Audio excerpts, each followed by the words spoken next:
Ambiance de paddock, jingle freinage tardif. Armando, voix posée. Bienvenue dans Freinage tardif, votre podcast F1 préféré, où on débriefe, on analyse et surtout on regarde là où les autres ne freinent pas.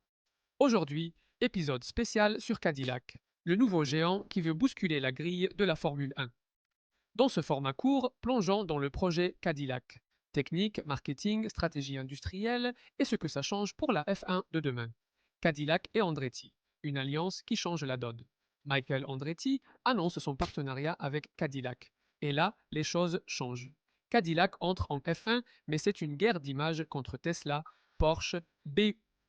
Sur la route, sur les écrans et maintenant sur la piste.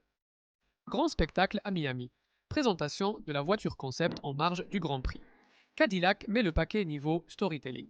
Le règlement FIA 2026 impose une part électrique de 50%, carburant durable et puissance réduite.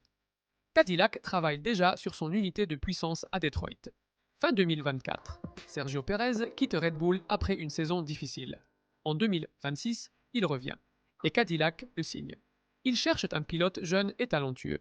Des noms: Mick Schumacher, Théo Pourchaire, Felipe Drugovich, Colton Herta. Tout est à construire. Base technique à Detroit, antenne européenne à Silverstone ou InWheel, recrutement de centaines d'ingénieurs.